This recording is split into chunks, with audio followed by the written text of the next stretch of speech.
In the dark recesses of history lie surprising and disturbing tales. One of the most intriguing is the use of drugs by Adolf Hitler during the Second World War.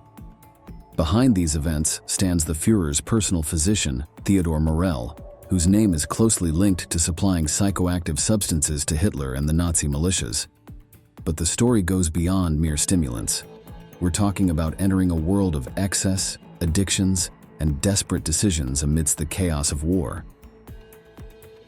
We will explore the impact of drugs in the Führer's universe to uncover how pharmaceuticals influenced the actions of the German government in the Second World War. Get ready for a fascinating and unsettling journey through the deepest secrets of the Third Reich.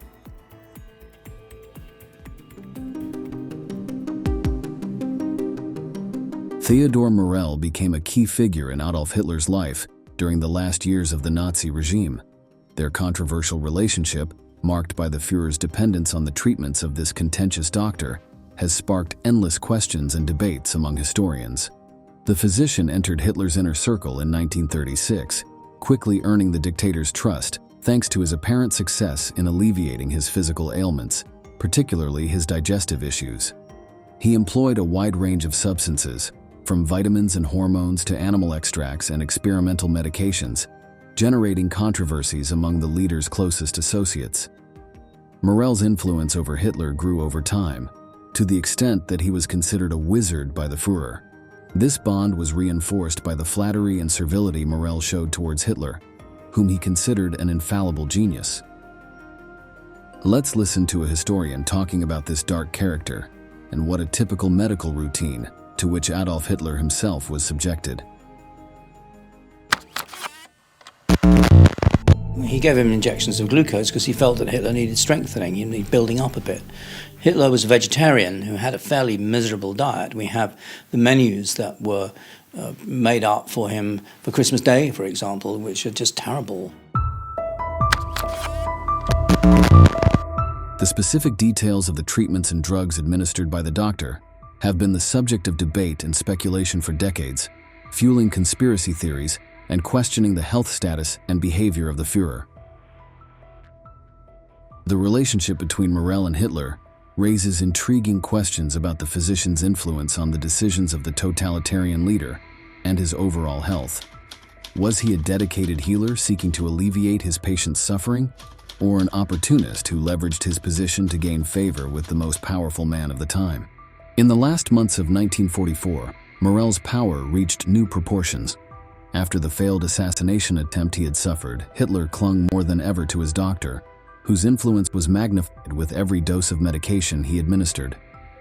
The dictator always wanted to have the healthcare professional available at the Wolf's Lair, as the Nazi headquarters was called, as he trusted him like no other.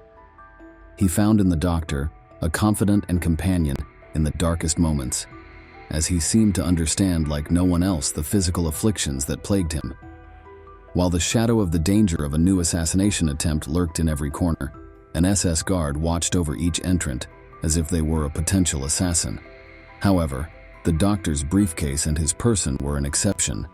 They passed freely without being examined, a gesture of the unbreakable trust Hitler had in him.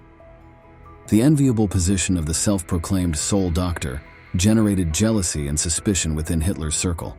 Morell's reluctance to share his healing methods fueled rumors and intrigue, enveloping him in an aura of mystery and power.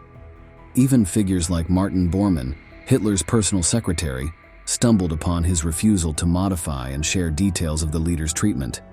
But with the decline of the war and the potential Nazi defeat, scapegoat seekers began to emerge. The doctor's opponents organized themselves, with Himmler at the forefront, accumulating evidence not only of the strange medications he administered to the Chancellor, but also accusing him of morphine addiction and other scientific crimes. Amidst chaos and uncertainty, the doctor struggled to maintain his position and reputation against the looming rumors. Outlandish theories about his true identity emerged, fueling conspiracies and fear in all sectors of the Reich. The imminent defeat often triggers paranoid behaviors. Despite his impeccable suits and silk shirts trying to disguise it, Theodor Morell couldn't escape the stigma of his nicknames. The greasy one, the stinky one, the malodorous one. He was an obese and unpleasant man who was far from the figure of the Aryan Superman that the Reich sought to impose. Let's listen to a professional talking about how this controversial doctor was perceived by Hitler's entourage. Dr. Morell was a rather unpleasant person, at least most people in Hitler's entourage found him unpleasant. He was overweight, he was a bit of a slob, he was a noisy, messy eater, he was something of a glutton who shoved food down himself. He had a rather strong and unpleasant body odour. But Hitler, when he was faced with criticisms of Dr. Morell of this kind, said, "I don't employ Dr. Morell for his fragrance, I employ him to look after my health." Despite the whispers and disdainful looks, the Führer chose him as his personal physician, and no criticism or revulsion could move him from that privileged position. For that reason, every ailment of Hitler was attended to by Morell with unparalleled dedication. Every morning, like a modern-day alchemist, he prepared a mysterious potion that promised to cure all the ailments of the Nazi leader. Vitamins, minerals, enzymes, testosterone, and even bull semen for his nights with Eva Braun, all mixed into a supposedly miraculous injection. But among the secret ingredients, the true elixir of happiness for Hitler was hidden: cocaine. Before delving into the Führer's use of drugs, we will tell you the conclusion of this complex character. Morell stayed with his patient until the end. He accompanied him in the bunker where the last breaths of the Second World War were witnessed. With the roar of the Red Army's weapons resonating around him, the doctor, who by that time was already dubbed the Needle Chancellor or the Injector Minister, dared to ask Hitler for permission to flee. Miraculously, he succeeded. On April 22, 1945, he boarded one of the last planes leaving Berlin, escaping the tragic consequences. However, his fate was not to be so fortunate. Captured by an American patrol, he spent several months in a prisoner of war camp before being released. Surprisingly, he was never accused of any crime, and his life followed a path marked by decline. He died at the age of 61, obese and addicted to morphine, a victim of a stroke. In the midst of the chaos and desperation of war, Hitler sought refuge in the warm embrace provided by drugs. Any substance that promised an escape from harsh reality was welcome in his world. Soon, cocaine became his constant companion, providing temporary relief from his sorrows. Obviously, it was always provided by his sycophantic doctor to administer the doses. However, the Führer was not a slave to a single drug and sought new sensations and emotions, switching from stimulant to stimulant, always pursuing something more. A historian specializing in this particular topic describes how the Führer's diagnosis was and reveals an impressive detail of his psychological evaluation. He was either severely depressed or overly optimistic, completely unrealistic about the reality of the war. And I think that constant back and forth of his mania and depression throughout the last few years of the war was an effect of the interaction of the amphetamines and the bipolar disorder. He kept a personal diary in which he narrated his narcotic episodes. The words resonated with a sense of grandeur and egotism, clearly the result of the stimulating effects of drugs. Let's listen to a passage from the Chancellor himself. The weeks that followed July 20th were a true hell. It was a heroic feat that no one, not even a German, could conceive. Despite immense pain, endless dizziness, and profound anguish, I remained steadfast and fought with indomitable energy. The danger of defeat was always present, but I clung to my will with unwavering determination. Without directly alluding to cocaine, it was clear that he believed it gave him superhuman abilities. It was during the dark October of 1944 when Hitler decided to leave the controversial substance behind and venture into new chemical horizons. Despite the risks and warnings from his closest lieutenants, he boldly plunged into the unknown, thirsty for different experiences. Beyond the facade of power and dominance, the Führer believed that immersing himself in a turbulent world of addiction and despair aided his leadership skills. His days were driven by an explosive combination of cocaine and Eucadol, a potent drug that had become his loyal ally. The power of cocaine and the high amount of Eucadol, as noted by Morell in his records, mingled in his bloodstream and unleashed a frenzy of uncontrollable emotions. Each dose was like a whirlwind, a roller coaster of sensations that dragged him into a state of euphoria and exhilaration. It was a fierce battle between two opposing forces, where the sedation of Eucadol clashed against the vehement energy of cocaine. His body became a battlefield, with his circulatory system struggling under the burden of these powerful substances. Nights turned into a dance with insomnia, while his liver desperately fought against the onslaught of toxins.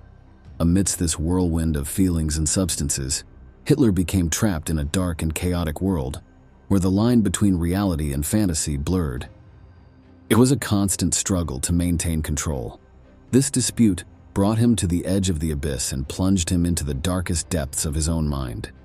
In the final moments of the war and of his individual existence, the dictator almost willingly surrendered to the artificial paradises that the drug constructed in his psyche. He believed he could see with absolute clarity while weaving a world tailored to his ecstasy as Führer. For the generals, already disillusioned by the discouraging situation on the front, following his absurd current became an impossible task.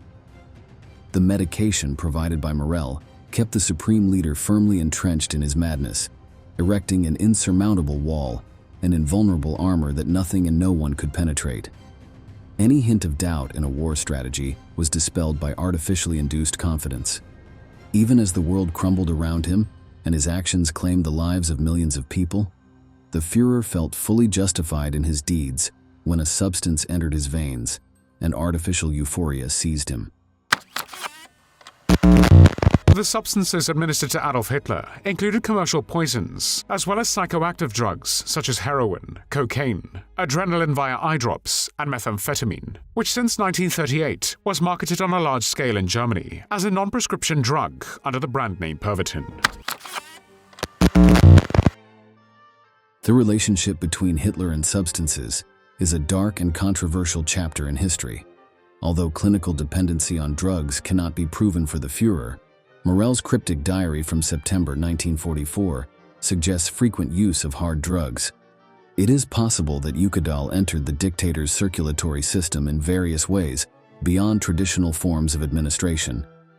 The doctor's notes reveal that he administered a total of 800 injections to the Führer over a period of 1,349 days, which is an alarming measure. In September 1944, the Chancellor received doses of the potent drug up to 4 times in 1 week, with barely a day's break between each dose. This rhythm, more akin to that of an addict, contradicts the version of purely therapeutic application. What did the Supreme Leader feel after each injection of that powerful substance? What actions did the intoxicating sensation that coursed through his body trigger in Hitler, as he savored the initial effects through his palate, like a divine elixir flooding his being? We can only speculate. Perhaps he experienced a sensation comparable to that of a mythical hero after conquering the beast, obtaining the most precious treasures, and reaching the heights of power. Energy surged through him, filling him with vigor and confidence within seconds, like a torrent of ecstasy enveloping him completely. And when, with a smile on his lips, he said to Morel, "I'll be glad to see you in the morning, Doctor." His words resonated with unparalleled authenticity. The dictator knew that a new dose of that magical syringe awaited him at dawn, ready to transport him once again to a state of greatness and power that reality could never match. However, he was not the only Nazi using drugs. Despite being frowned upon for recreational use, narcotics produced by German pharmaceutical companies played a key role for Nazi militias. On the battlefields of the Second World War, German soldiers had an unusual ally. We're talking about Pervitin, a drug created by Third Reich scientists that became a secret weapon to keep troops alert and energetic for long periods of time. But what was this substance really? Let's hear from one of the specialists on the subject, historian Norman Ohler, author of the book Blitzed Drugs in the Third Reich.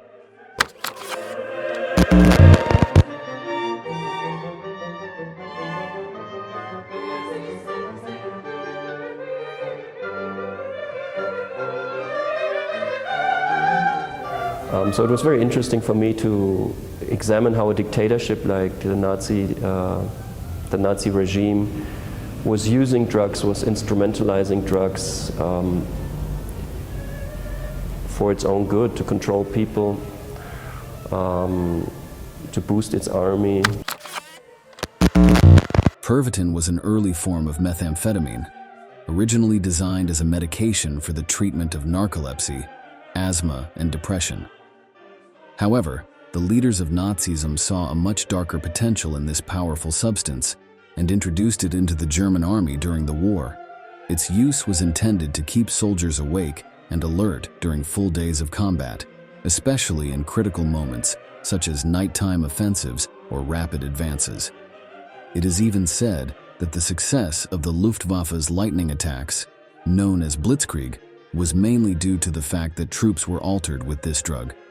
The effects of Pervitin were immediate and powerful. It increased energy, reduced the need for sleep, and improved concentration and mood. The soldiers who consumed the medication became more aggressive and confident, allowing them to face combat situations with greater determination.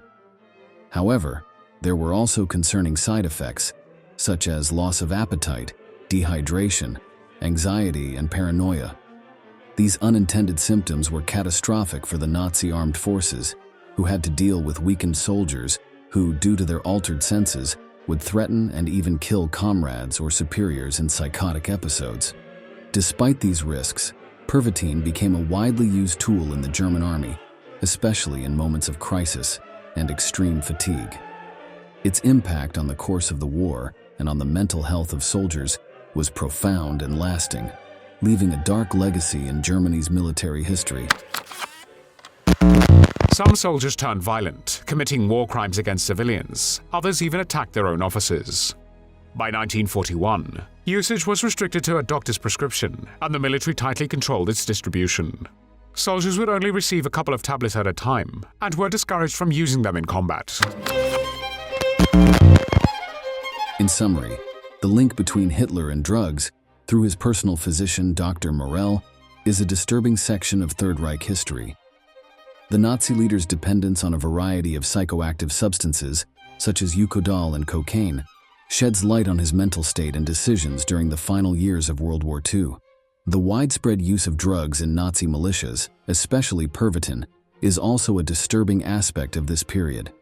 This secret chapter reminds us of the complexity of the factors influencing historical events and how individual decisions, as well as institutional policies and practices, can be altered by the use of brain-altering medicines. Furthermore, it serves as a warning about the dangers of drug abuse and the importance of vigilance against their misuse in any context, whether in times of war or in everyday life. It's impossible not to wonder if Hitler would have been equally tyrannical if he hadn't used these drugs. After this video, the answer may be a bit clearer. We're reaching the end of this tragic installment, but before we conclude, we wanted to ask you, do you believe that Hitler's drug abuse affected his judgment during the course of the war? What do you think would have happened if he hadn't been under the influence of narcotics during the most crucial moments of the conflict? We look forward to reading your valuable comments and appreciate your participation. Thank you for staying until the end, and we'll see you in the next episodes of Military History.